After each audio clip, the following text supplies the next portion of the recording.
Hello again, gamers. Welcome back to the Board Game Captain. I'm here at Gen Con 2021, and I am here with Kevin Kane, the designer of NXS Game Award, as well as Hexentafel, which I have both reviewed on the channel. I'll put links above here if you want to check out those reviews. And he asked me to come talk to him. He's got a couple new things to show me. I don't fully know what we're seeing, though he's given me a little bit of a teaser. But a lot of this is going to be the first time I'm seeing it as well. So, Kevin, thank you for joining me. Thank you for having me. So what's the first thing we're looking at here? So this is my new game, EVL. EVL. EVL. You with the three-letter name, man. I got to stick with the brand, right? So, so this is another 3D printed game like I did with Nexus, and yeah, it'll be available up for real soon on my web store. And hopefully put a link up for that. Yes, I will put a link to the web store in the description down below. Awesome, thanks. So EVL is a new game I came up with, and as you can see, it's got kind of an unusual board. It's made up of 7-sided spaces, and those kind of surround pentagonal 5-sided spaces.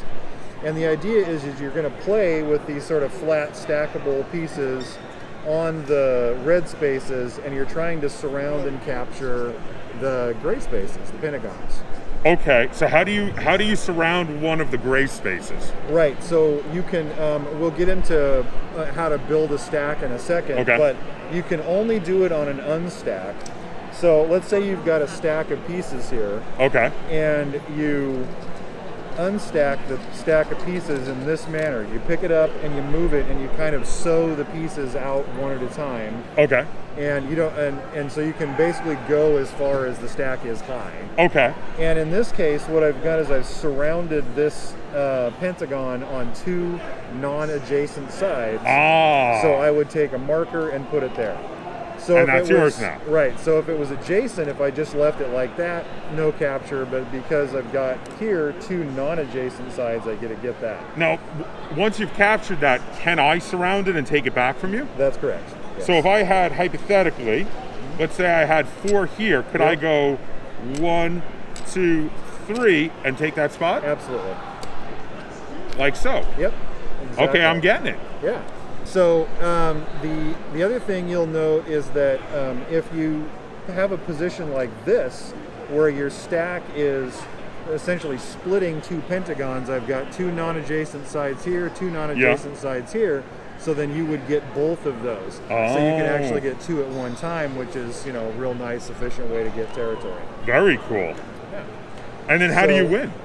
You win by basically running out of markers or getting 10 pentagons and keeping them.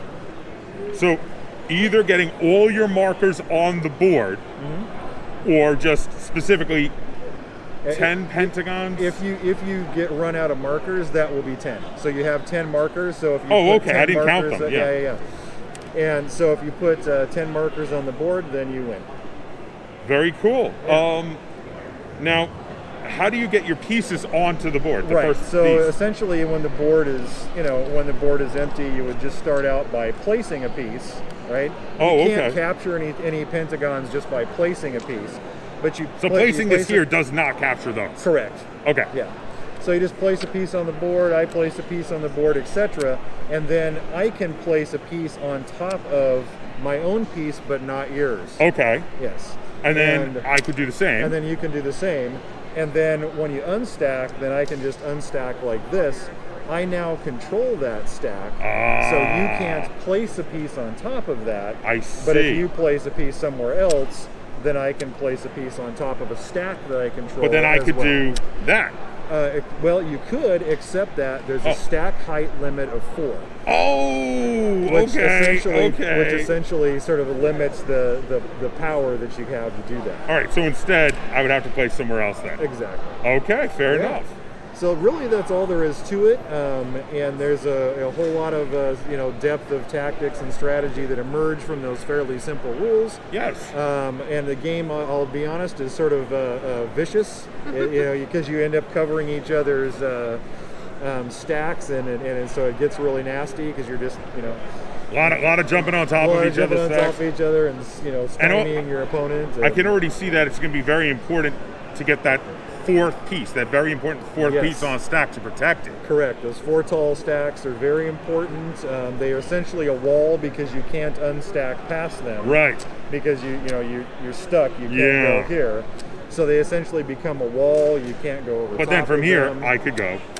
because that one's got 3. Correct. Now, if I go with this one, I have to also drop off your pieces, though, right? Yes. So I could exactly. inadvertently give you spaces by accident like Right. that. And that's the danger of covering your opponent's Interesting. stacks, is that in order to unstack, you then have to leave them behind. Very cool. And when will this be available? It will be available basically as soon as we're done with this video. Oh, really? Yeah. All right, so link in the description down below for you guys to check out Yep. to buy a copy of EVL. That's EVL, EVL. Yep. Awesome. All right, so did you have something else you wanted to show us? I do, and let's go ahead and set that up. All right. Okay, and we're back, and Kevin just set up a new version of Nexus, which obviously I'm already a fan of Nexus. So here we have Nexus Ragnarok. Now he says there's some surprises. So far I'm looking at it, it looks like Nexus.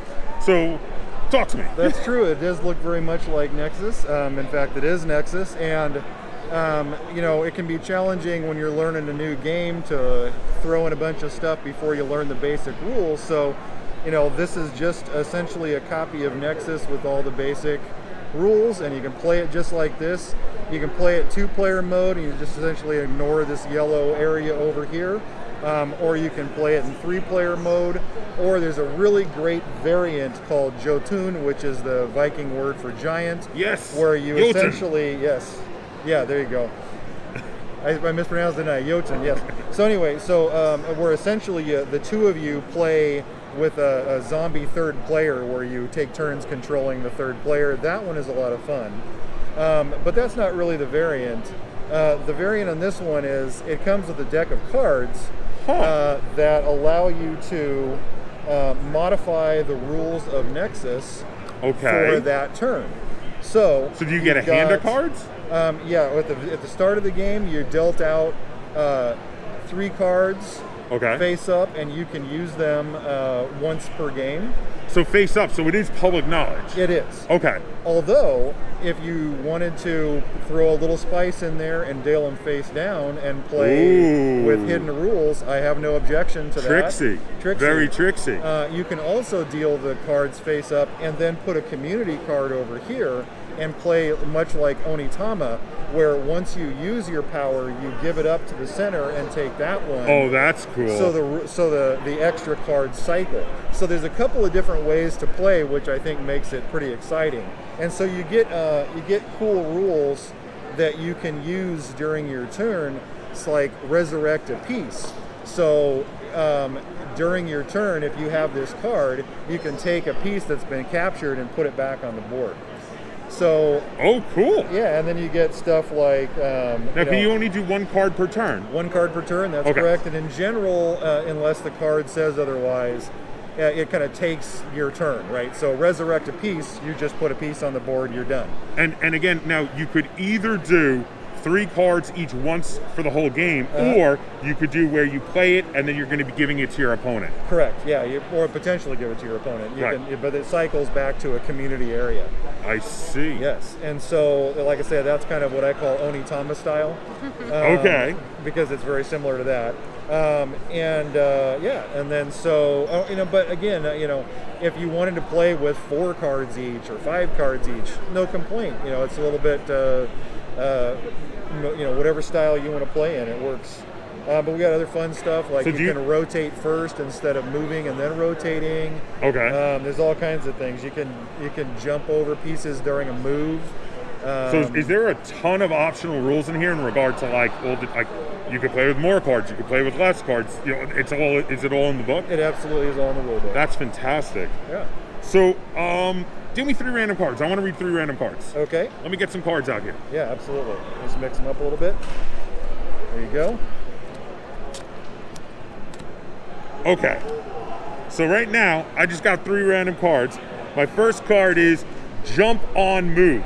You may jump over any piece during your move as long as the space behind the piece is empty. You can only move the normal number of spaces. That's awesome. Rotate first. I get that. You rotate before moving. And move like a capture. So you could do a capture just to go to an empty space? Correct. Oh! And you can ignore the usual blocking rule when you do that, because usually you can't jump over an enemy piece, but when you're moving, you can. This is great for positioning. Yeah, you can reposition a piece, and it's really nasty.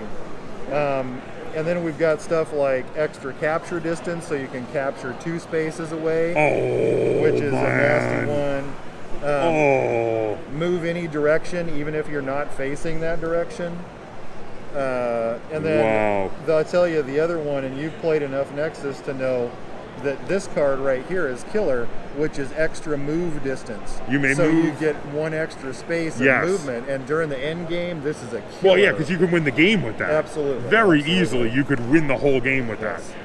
There's even a card where you can move 2 pieces instead of just 1. Oh, wow. But you only move them 1 space at a time. Not capture, though, just move. Just move. Okay. But it's but still, even just moving 1 space, 2 different pieces can win the game. That's huge, Yeah. So it's a really fun way to mix up the sort of pure strategy game that Nexus is, and I think it's pretty entertaining. So when is this coming out? Just like Evil, this will be available as soon as we're done with this video. Okay. And this will be available from the Game Crafter, so it's print on demand. Okay. You can buy it right now, but I'm going to do one of the Game Crafter's campaigns where multiple people can sign up, sort of like Kickstarter. And you're going to get the game one way or the other, but the more people that sign up for a copy, the cheaper the game gets per person. Okay, very cool. Yeah. So I'm going to put a link to where the Game Crafter page is for Nexus Ragnarok in the description down below, so you guys can check it out. Now, currently, before you do the campaign, how much is this at the Game Crafter? I believe it's $42.99. Okay, not bad. Not bad at all. Especially for print on demand. I mean, that's pretty inexpensive. No, print on demand is generally more expensive, and I love the look of this board. Thank you. For a game this size and print on demand, I actually would have expected more. Now, the other game, Evil, how much is that from your website? That one is $35 from the website. Okay, and that's all. And that's with all plastic pieces. If you buy it on the website, that's $35, including shipping and handling. Including shipping and handling. Yes. Oh. Yeah, I'm trying to get the price as low as I can. Now, there's got to be people to be able to get them. So. Now, when you say including shipping handling, I got in the U.S. Okay, I was going to say this guy. Sorry, international folks, but as you know, international shipping is just a bear right now. It is. Yeah. So, is it all the U.S. or just continental? Whatever the post office flat rate. Thank you. Okay, whatever the USPS flat rate is, wherever that covers. Oh, okay. Free shipping. All right. So if you can get a USPS flat rate box to you for Evil, that's included in the $35? That's correct. That's a great deal. That is a fantastic deal. Thank you. And again, this is $42.99 at the Game Crafter, but you're going to be doing a campaign, like a crowdfunding campaign on the Game Crafter to get the price lower. When does that start? I'll be starting that close to the start of October. Somewhere in that first part of October, I'll start that campaign. Okay, so I have to ask. Now, obviously, I'm a fan of Nexus. I really like the mechanics. I'm a big fan of abstract strategy games in general. Now, obviously, being an abstract, you could put any theme you want on it. So the first one was Nexus Man of War. Very naval themed, very cool. Now you got Nexus Ragnarok with a Viking theme, and you added in cards as an extra thing to differentiate it more from Man of War. Have you got more in the pipeline? Well, yes, I do, actually. Thank you for asking. This is, you can't see the pieces here, so I'm going to actually ask Josh to put up like a little bit of a zoom on the pieces so that you can see what they look like better. But you'll notice that I do fun stuff like blood spatters. Yes. And the pieces have little blood spatters on them. Yes. It's very, and on the board as well. And on the board as well, correct. And it's very sort of aggressive. So I wanted to do a family-friendly version. And really? So coming out at the same time as this will be Nexus Pizza Wars, which is a pizza-themed one. So is each one going to be a pizza behind it? Each piece is a pizza, Oh. and the slices are the direction you can go. Oh, Yes. okay. So it's a lot of fun. It's really kind of a cool theme. I'm excited about that one too. If you send me some pictures of that, I'll put that up on the screen as well. Absolutely, we'll do that. Yeah. So Nexus Pizza War. That's correct. Yes. And yeah, I wanted to do the kid-friendly version so that you're not out there hacking and slashing all the time. But Oh man, I loved hack and slash games when I I was know, a kid. yeah. Well, you know. I do love pizza though too, Yes. so there is Who doesn't that. love pizza, right? The lactose intolerant. God. That's You about can it. get cheese-free pizza. Yeah, they can now. They can now. It's true. It's true. Yes. So wow, you've got a lot going on right now. Is there anything else you'd like to tell us, either about either of these two games or anything else you're working on? No, that's about it for now. And yeah, I think it's enough for today. Oh, fantastic. All right, so again, check out the links in the description down below to where you can buy Nexus Ragnarok over on the Game Crafter, as well as where you can buy Evil over on the Nexus website. I'm going to have links to those in the description down below. And of course, I guess the information on the crowdfunding campaign for this will go up on Game Crafter soon, yes? It'll go up on Game Crafter soon, and I'll have it on my website, which is nxsgame.com, nxsgame.com. Fair and enough. I'll have a description up there and links. And all again, that stuff. links in the description down below. Yes. Thank you so much for showing this stuff to me. Yes, This thank looks, you very much for having me. this looks really awesome. I can't wait Thank to you. try the cards and everything. This is so cool. Yeah, it's a lot of fun. Thank you again. Thank you.